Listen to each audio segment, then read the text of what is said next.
Hi everyone, this is Veronica. आज हम बात करने वाले हैं मैसिव फायर की कि आग लगी हुई है पार्वती वैली पे, जहाँ पे आपका ग्लेशिएटेड एरिया है वहाँ पे बहुत ज़्यादा फॉरेस्ट फायर देखने को मिली है। तो इसके बारे में हम डिटेल में डिस्कस करेंगे। आपकी कोई भी क्वेरी हो आप मुझसे कनेक्ट कर सकते हैं फेसबुक, इंस्टाग्राम या टेलीग्राम पे। पीडीएफ जो है वो आपको सिर्फ और सिर्फ मेरे टेलीग्राम चैनल पे ही मिलेगा। बाकी स्टडी आईक्यू पे कोई भी कोर्स लेने के लिए आप डिस्काउंट कोड मेरा यूज़ कर सकते हैं 033। इस पर 33% ऑफ आपको मिलेगा। बाकी हिमाचल प्रदेश के जो स्टूडेंट्स हैं स्मार्ट कोर्सेज स्टडी आईक्यू पे अवेलेबल हैं। आप देख सकते हैं कौन से कोर्सेज, इनके बारे में कोई भी जानकारी चाहिए तो आप हमारी वेबसाइट जो है वहाँ पे विजिट करके सारी जानकारी ले सकते हैं। अब देखिए, एक टीम थी ग्लेशियोलॉजिस्ट की Divecha centre for climate change for Indian institute of science Bengaluru से, जो कि पार्वती वैली हिमाचल प्रदेश में एक प्रोजेक्ट वर्क कर रहे थे।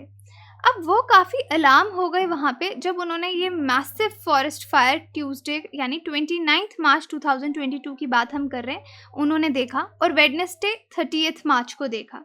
और ये उन रीजन्स में फॉरेस्ट फायर्स उन्होंने देखी जो कि ग्लेशिएटेड रीजन्स हैं। ग्लेशिएटेड रीजन्स वहाँ पे बर्फ़बारी है, ग्लेशियर्स हैं।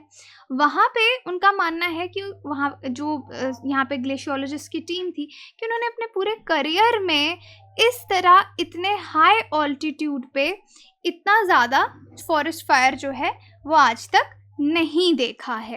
तो आप इसके बारे में ट्वीट्स भी अलग अलग जगह देख सकते हैं कि ये फायर, और उन्होंने कहा कि जल्द से जल्द इसको बुझाया जाए वरना जो वहाँ का बर्फ़ है वो मेल्ट होने लगेगा, जो एल्बिडो इफ़ेक्ट होता है वो कम हो जाएगा। एल्बिडो इफ़ेक्ट क्या होता है?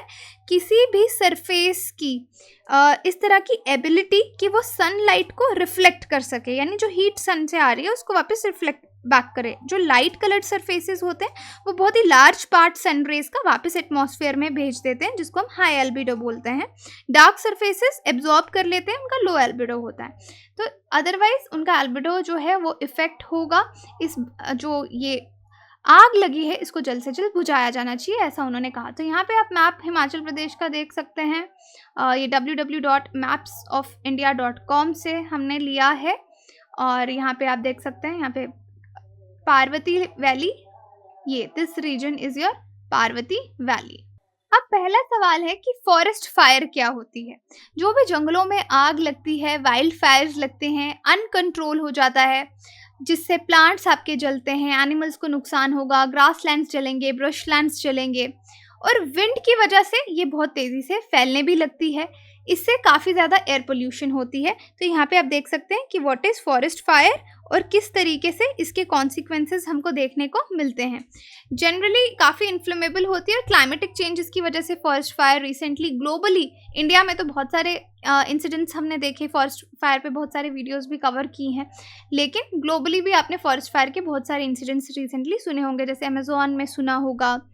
और यूजुअली अगर आप देखें कि क्यों लगती है, नेचुरल रीजंस तो है ही हैं, बट इसके साथ साथ एंथ्रोपोजेनिक रीजंस भी बहुत हैं। ह्यूमंस की वजह से, लाइटनिंग की वजह से, या बहुत सूखा पड़ता है, ड्राई लैंड हो जाता है, तो फॉरेस्ट फायर देखी जाती है। अब ये जो टीम जिसने ये देखी, उनका क्या स्टेटमेंट है कि पार्वती हाइड्रो इलेक्ट्रिक प्रोजेक्ट से ऊपर गए, वहाँ पे उन्होंने देखा बहुत ज़्यादा आग लगी हुई थी, जिससे फॉरेस्ट एरिया इफेक्ट हो रहा था ग्लेशिएटेड रीजन में।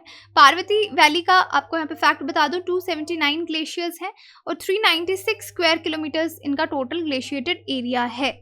और ये जो आग लगी है ये सारा उगमा ग्लेशियर के पास लगी है। ये टीम की स्टेटमेंट उन्होंने दी, इस तरीके से पूरी आग वहाँ पे लगी पड़ी है। अब यहाँ पे देखिए 16,840 फॉरेस्ट फायर इंसिडेंट्स जो हैं 28 मार्च एंड पूरे देश में देखे गए। अगर आप देखेंगे टोटल कितने इंसिडेंट्स अलग अलग जगह रिपोर्ट किए गए हैं, ये forest survey of India forest mapping की रिपोर्ट है। हिमाचल प्रदेश में 80 फॉरेस्ट फायर इंसिडेंट्स जो हैं वो 2 दिन में रिपोर्ट किए गए, और पूरे देश में तो बहुत सारे इंसिडेंट्स रिपोर्ट किए गए। ये सोर्स हिंदुस्तान टाइम्स है जहाँ से ये फैक्ट्स हमने उठाए हैं। और यहाँ पे देखिए 8000 फॉरेस्ट फायर्स इन छत्तीसगढ़ इन 45 days, mostly moist affected area. तो अलग अलग जगह आपको ये न्यूज़ इसी बारे देखिए अपडेट 30 मार्च को 2022 को हुआ है। आप देखेंगे कि हमारे देश में फायर इंसिडेंट्स कितने हुए हैं। आईपीसीसी की रिपोर्ट अगर देखें, असेसमेंट रिपोर्ट का नाम है assessment of climate change over Indian reason, ministry of earth sciences report ये है। इन्होंने बताया कि हिमालयाज और तिब्बतन प्लेट्यू वहाँ पे बहुत ज़्यादा वार्मिंग हो रही है, यानी जो टेम्परेचर है वो इंक्रीज़ हो रहा है। कितना इंक्रीज? 0.2 डिग्री सेल्सियस पर डिकेड देखा जा रहा है कि हर 10 सालों में 0.2 डिग्री सेल्सियस टेम्परेचर इंक्रीज़ हो रहा है। और ये डेटा इन्होंने कलेक्ट करना शुरू किया 1951 से लेकर 2014 तक। हायर रीचेस यानी हायर ऑल्टीट्यूड्स पे वार्मिंग जो है वो 0.5 डिग्री सेल्सियस के हिसाब से हो रही है पूरे देश में। हिंदू कुश हिमालयाज जो हैं आपके HKH जिसको बोलते हैं, वहाँ पे एक रिकॉर्डेड टेम्परेचर राइज देखा गया है 1.3 डिग्री सेल्सियस। 1951 और 2014 का ये डेटा है और इसको इन्होंने कंपेयर किया एवरेज टेम्परेचर राइज से, तो around 0.7 degree Celsius during 1901 to 2018 over the country. पूरे देश में 0.7 डिग्री हुआ है और हिंदू कुश हिमालयस में 1.3 डिग्री सेल्सियस देखा गया, अगर आप कंपेयर करके भी देखेंगे एवरेज टेम्परेचर से। तो ये डेटा हमको दिखाता है कि कितना ज़्यादा ग्लोबल वार्मिंग हो रहा है, जिसकी वजह से ये फॉरेस्ट फायर्स लग रही हैं। प्रिंट मीडिया में भी न्यूज़ आई थी, Hindu Kush Himalayan region warming faster than global average. अब इसकी वजह से बहुत ज़्यादा डिक्लाइन स्नोफॉल में हुआ है, कम हुआ है। और इसका कॉन्सिक्वेंस क्या है? जो आपके ग्लेशियर्स हैं वो रिट्रीट कर रहे हैं, और रिट्रीट होने की वजह से अगर आप देखेंगे कितने एरियाज़ में, हिमाचल में ही आपने देखा फ्लैश फ्लड्स आए, चमोली डिस्ट्रिक्ट में कितने सारे इस तरह के इंसिडेंट्स हुए। अब हाई एलिवेशन अगर काराकोरम की बात करें, वहाँ पे इस बार विंटर में काफ़ी अच्छी स्नोफॉल हुई है, ग्लेशियल रिट्रीट नहीं हुआ है। लेकिन उन ग्लेशिएटेड एरियाज़ में जहाँ पे बहुत ज़्यादा टेम्परेचर इंक्रीज हम देख रहे हैं, वहाँ पे ग्लेशियर रिट्रीट भी कर रहे हैं। अब मेजर कंसर्न इसका क्या है हमारे लिए कि जितना ज़्यादा वार्मिंग होगा हिमालयाज़ में, ऊपर वाले जो अपर रीचेस हैं हिमालयाज़ के, उतने ज़्यादा हमारे ग्लेशियर्स कम होते जाएंगे, मेल्ट होते जाएंगे, लेक फॉर्मेशन जो है वो इंक्रीज़ होती जाएगी, और ये लेक्स फिर कभी भी फ्लैश फ्लड्स कॉज कर सकती हैं, जिस तरह से चमोली डिस्ट्रिक्ट में हमने देखा। बहुत सारे मैकेनिज़म्स हैं जिस वजह से फ्लड्स आ सकते हैं, और ये जो फ्लड्स हैं, इस तरीके के जो फ्लैश फ्लड्स आते हैं, इनके साथ लैंडस्लाइड्स भी आती हैं, एवलांचेस भी आते हैं। ग्लेशियल ओवरफ्लो जो है उसकी वजह से फ्लैश फ्लड होगा। जैसे आपने उत्तराखंड चमोली डिस्ट्रिक्ट में, आपको बार बार बोल रही हूँ, 2 हाइड्रो इलेक्ट्रिक प्लांट्स आपके वहाँ पे डिस्ट्रिक्ट में ख़राब हो गए, पूरे पानी में आ गए, और 200 पीपल यानी 200 लोगों की जान भी इस तरह के इंसिडेंट में गई। अब तभी मैंने बोला कि यहाँ पे फॉरेस्ट फायर के रीजंस क्या हैं वो बहुत इंपॉर्टेंट है। नेचुरल रीजंस के साथ साथ आपके human activities, at present incidents of forestry अगर आप देखेंगे बहुत ज़्यादा इंक्रीज़ होती जा रही है पूरी दुनिया में, जिस वजह से क्लाइमेट चेंज हो रही है। 90% वाइल्ड फायर्स जो लगती हैं वो ह्यूमंस की वजह से लगती हैं, कि कोई स्मोक कर रहा था, उसने वहाँ पे ड्राई हो चुका है, गर्मी है, स्मोकिंग को जो सिगरेट है उसको फेंक दिया, उससे आग, छोटी सी आग बहुत बड़ी हो जाती है। कैंप फायर्स की वजह से होती है। आप जो डेब्री होता है, वेस्ट मैटर, उसको जलाते हैं लोग जो ये जंगलों के आसपास रहते हैं, उसकी वजह से ये जो फायर्स हैं वो लगती हैं। वाइल्ड फायर्स, फायरवर्क्स की वजह से, जो फेस्टिवल्स पे हम जलाते हैं, गाँव में जो जंगलों के आसपास लोग हैं वो ऐसा करेंगे, तो इस तरह से वाइल्ड फायर लग सकती है। नेचुरल कॉजेज़ में हम लाइटनिंग को कंसीडर करते हैं, बिजली, वॉल्केनिक इरप्शन कहीं पे हो, या हीट पैटर्न्स अगर चेंज हो रहे हैं, इंक्रीज टेम्परेचर हो रहा है, ग्लोबल वार्मिंग हो रही है, तो वो नेचुरल रीजंस में आएगा। अमेजन आपने देखा किस तरह से बर्न हुआ और कितना फायर वहाँ से सीधा स्पेस में गया।